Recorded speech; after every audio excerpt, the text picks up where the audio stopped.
and welcome. I'm Geeta Mohan and you're watching World Today. The biggest developing story is what we're reporting on. It's coming in from Pakistan on the hostage crisis. Conflicting reports coming in, conflicting claims that are coming in. Pakistani army in this breaking news has said that the hostage crisis has indeed ended. But there are 30 BLA fighters killed by Pak army, 21 passengers and 4 army personnel have been reportedly killed. Pakistani army claims that all passengers who were taken hostage by BLA have been rescued. Baloch Liberation Army has claimed that more than 100 Pakistani personnel have been executed so far.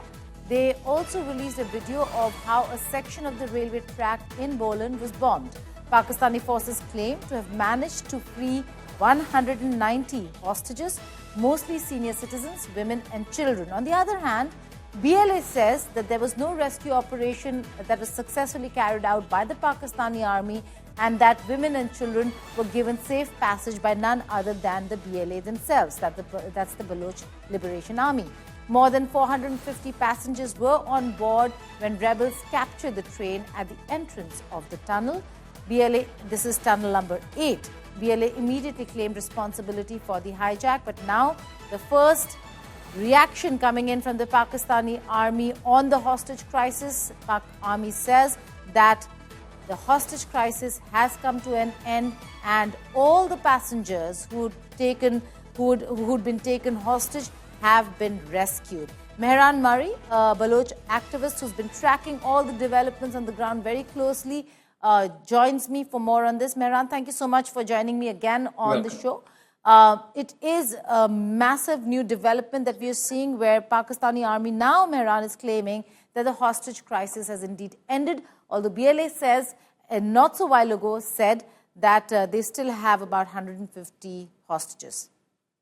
The Pakistan Army's words should not be trusted because they lie. They're compulsive liars. Throughout their history, they've lied and manipulated and camouflaged the truth from the world. And the army's credibility is questionable. So I think we can't really trust what Pakistani army is saying, but we have to wait and see how everything unfolds in reality. Mehran, then just stay on with us. I have Ejaz Ahmed, also a very senior Pakistani journalist who follows and tracks security issues very, very closely. Ejaz, thank you so much for joining me here on the network. The latest development, I'd like your reaction on the latest development. Pakistani army says that the hostage crisis has ended.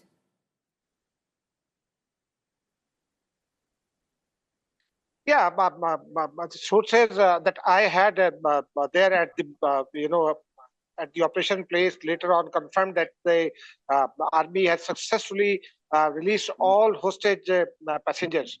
But you know what Mehran was saying, if the issue is the about the credibility. So BLA also don't have any credibility in rest of Pakistan. So the claims are mere claims. But the army sources says that all passengers are safe. Every dead body, I believe, every dead body has sanctity, and it will be accounted for. Nobody can be able to hide any single dead body if there was or there is any. The sources say that the number of casualties, those who were killed initially in the initial moment of the when the terrorists captured that train or hostage that train, the moment they were killed, that is being determined. I would able to in a 2 or 3 hours to get the whole picture. But so far, every single passenger, according to my information, he is released and he is being sent to safer places. They are being sent to hospitals for their early checkup. Although sources confirm that few of them are injured, and sources also says that there might have been killings in the initial moments. So the number is being determined, and that one thing that sources claim in the military establishment. Please name your sources. Who's your sources? There were 33 terrorists, including including few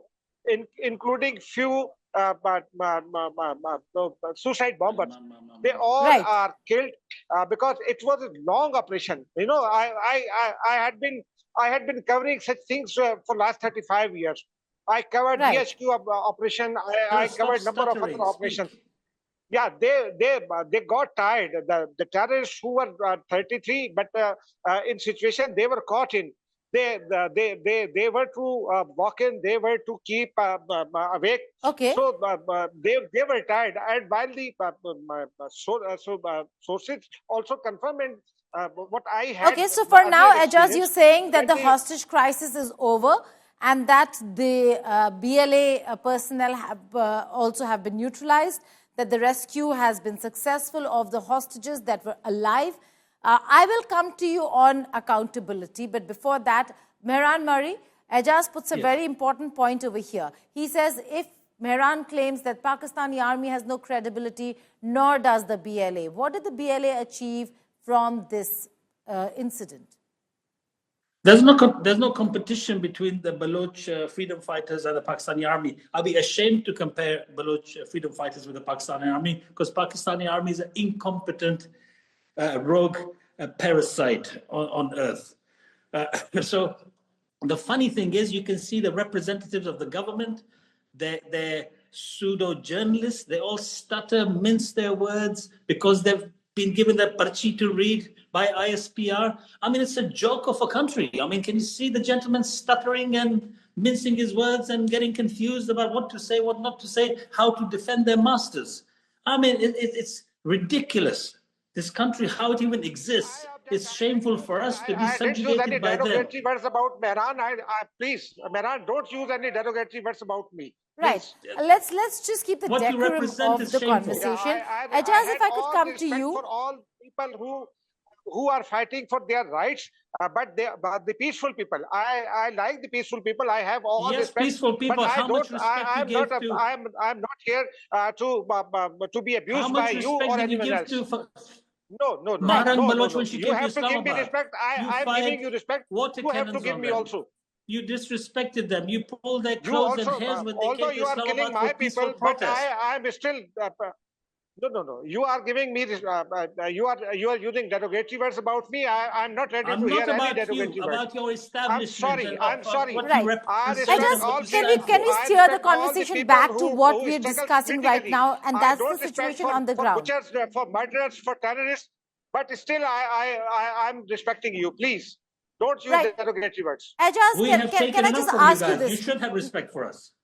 Right, can I just ask you this, Ejaz? Now, this is a massive security failure. What's the assessment in Rawalpindi? What's the assessment in Islamabad? Will heads roll?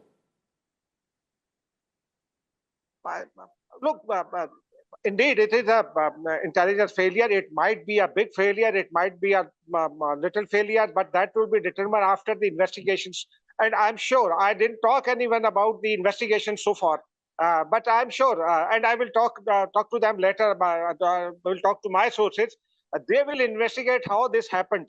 They will completely investigate, and then the facts would be revealed. But you know, the Balochistan is altogether a different ball game. It has vast areas, empty areas, huge mountains and terraces, and the view is also very difficult in Balochistan because of the situation of the train track. It is like a zigzag track. So there are a number of things involved. Anything Right. can be happen. Yes, it can be an intelligence failure. I don't deny it. It must have been an intelligence failure. Intelligence should have gathered the information earlier on. But I am, what I would do, I would recheck if there would have been any intelligence threat was there or not. This has to be checked because I was busy in other things, so I could not check. So I will check, Right. and then I would be able to say anything. But you also make a It's- very it's- important point, Ejaz. Thank you so much for joining me and Mehran. But the fact is that a very important point was made. They cannot hide Balochistan behind the cover of an intelligence area failure. of large expanse of land, and it is, in many words, in so many words, underdeveloped. There is no development. There's hardly any development in Balochistan. The reason why Baloch have been fighting for their rights, for what they deserve, it's resource rich. The resources do not stay in Balochistan. They're fed and sent to other provinces of Pakistan. And therefore, we're looking at the struggle between the Baloch and the power centers in Islamabad and Rawalpindi. With that, we'll shift focus. New Delhi is all set to host top officials from the Trump administration this month, marking a major diplomatic moment. J.D. Vance, Vice President of America, is gearing up for a visit to India later this month, accompanied by Second Lady Usha Vance. But before that, another high-profile official from Washington is arriving in the Indian capital. Tulsi Gabbard, the U.S. Director of National Intelligence. In fact, the first foreign leader that she met after taking oath was indeed Prime Minister Narendra Modi when he was in Washington, D.C. Gabbard's visit marks the first high-level engagement between India and the Trump administration since his re-election. She'll be attending the intelligence chiefs meeting, a key gathering of global security leaders. Joining her will be Daniel Rogers, Canada's intelligence chief, a lot to do with the recent tensions between India and Canada that could come up during the conversations, a visit that signals a potential thaw in India-Canada relations under Prime Minister-designate Mark Carney after ties hit rock bottom under Justin Trudeau over the 2023 Niger controversy. Also in attendance will be Richard Moore, the head of UK's MI6, where the Khalistan issue again remains a major concern when it comes to British intelligence. Now, the conclave will also bring together top security officials from West Asia, Australia, New Zealand, and the UAE, alongside senior Russian representatives, despite geopolitical tensions. Russia's participation comes at a crucial time as the US pushes for a ceasefire deal in Ukraine, while its negotiators engage with Moscow and Kyiv in Saudi Arabia. With a packed agenda covering terrorism, cybersecurity, transnational crimes, and global conflicts, this Ajit Doval-led initiative has become a key platform for intelligence diplomacy. And one thing is clear, New Delhi is the place to watch as global security powerhouse converge. Now, shifting focus, trade tensions are heating up between India and the United States of America. This comes as Donald Trump's April 2nd deadline for imposing reciprocal tariffs on India is fast approaching. White House Press Secretary Catherine Leavitt came out swinging, saying India's tariffs are not helping the situation. Moreover, Trump suggested he might ease tariffs on Canada after Ontario's government decided to suspend a power surcharge affecting U.S. states. But when it comes to India, no such relief appears to be on the table. So what exactly does Washington want from India? According to reports, the U.S. is pushing New Delhi to slash tariffs on nearly all goods except agricultural products. India's Commerce Secretary Sunil Barthwal, however, is standing firm. Speaking to a parliamentary panel, he confirmed that no commitments have been made on reducing tariffs. Meanwhile, White House Press Secretary Catherine Leavitt highlighted 150% tariff imposed by India on American alcohol. If you look at the rates of tariffs across the board that Canadians have been imposing on the American people and our workers here, it is egregious. In fact, I have a handy-dandy chart here that shows not just Canada, but the rate of tariffs across the board. If you look at Canada, since you brought it up, American cheese and butter, nearly 300% tariff. You look at India, 150% tariff on American alcohol. You think that's helping Kentucky bourbon be exported into India? I don't think so. 100% tariff on agricultural products from India.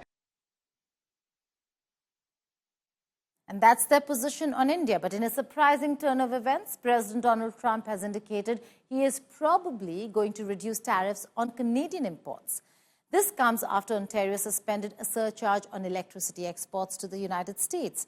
The move highlights the administration's fluctuating stance on trade policies, especially concerning key allies like Canada, Mexico, and the European Union.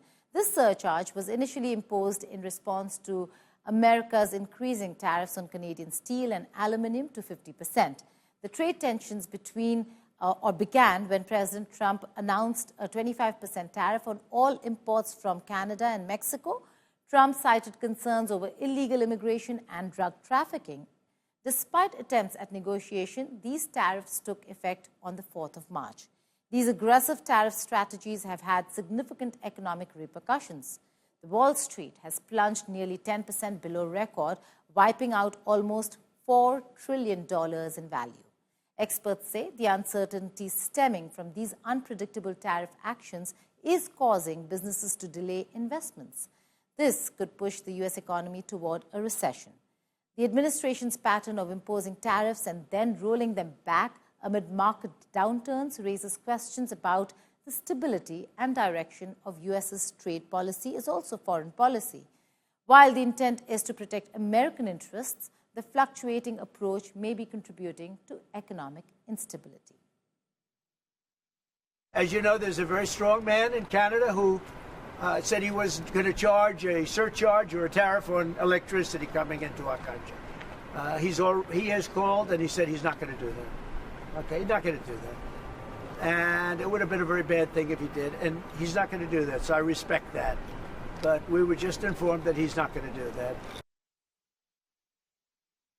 Now, President Trump's election call for end to wars has taken its first step. Meetings between U.S. and Ukrainian officials in Saudi Arabia's Jeddah and the ceasefire decision is being termed a positive step towards the end to the crisis. Now, all eyes are on Kremlin's next step. Take a look at this report.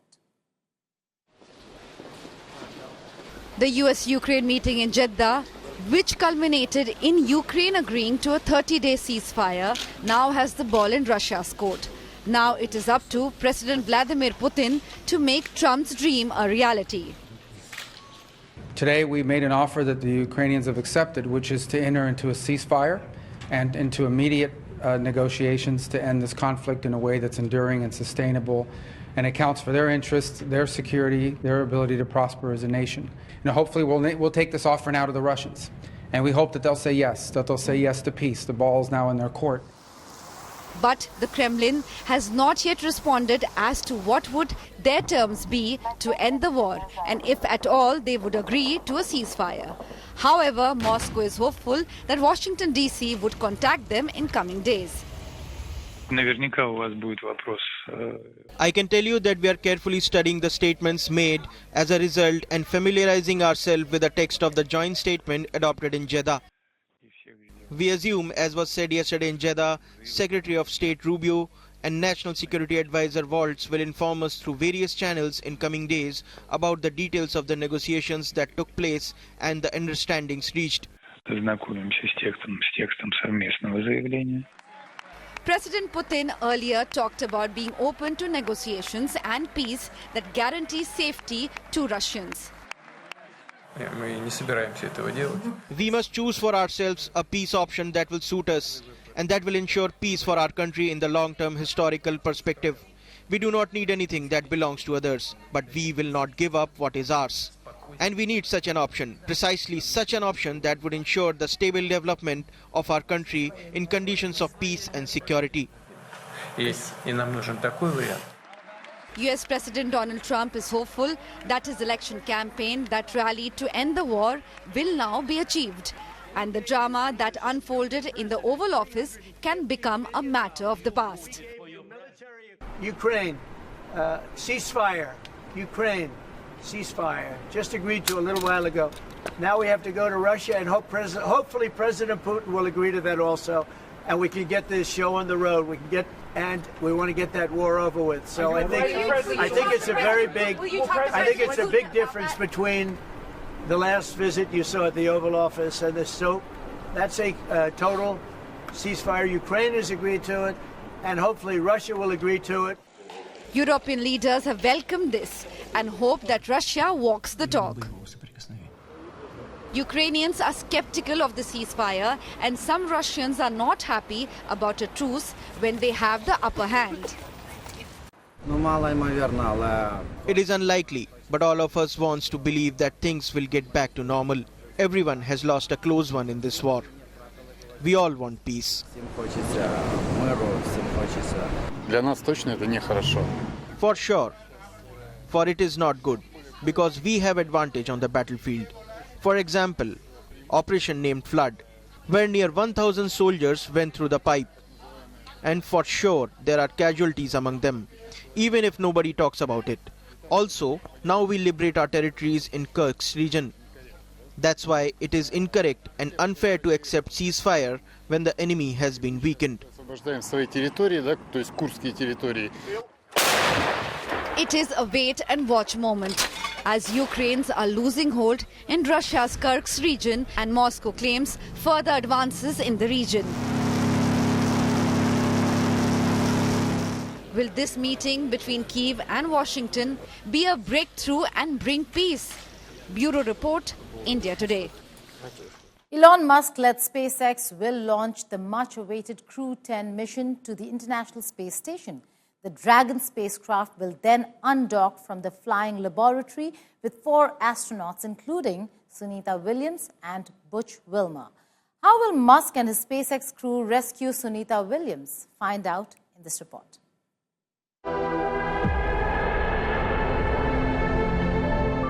It has been a long wait for Sunita Williams. And finally, she's headed home.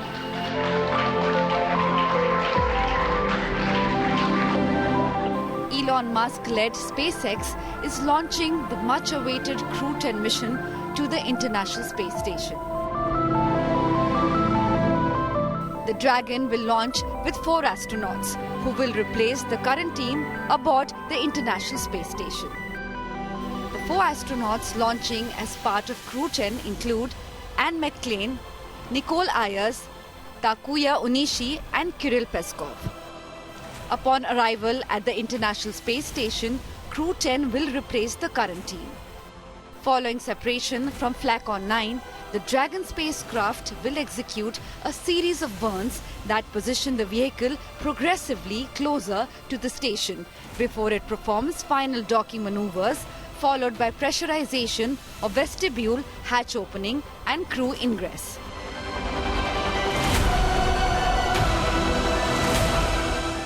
The handover would then occur on the International Space Station and Crew 9 would return to Earth a few days later. Sunita Williams' return got political after President Donald Trump and Elon Musk accused the Biden administration of intentionally delaying their homecoming. Trump then said that he authorized Elon a week ago to retrieve them. Musk, a vocal advocate for deep space exploration, recently argued that the International Space Station has very little incremental utility and should be deorbited within 2 years. His push for an early International Space Station retirement aligns with his broader vision of prioritizing deep space exploration over maintaining infrastructure in low Earth orbit. Bureau Report, India Today. That's all in this edition of World Today, but if you want to catch more in-depth analysis on international news, log on to India Today Global's YouTube channel. Thank you for watching. Goodbye and take care.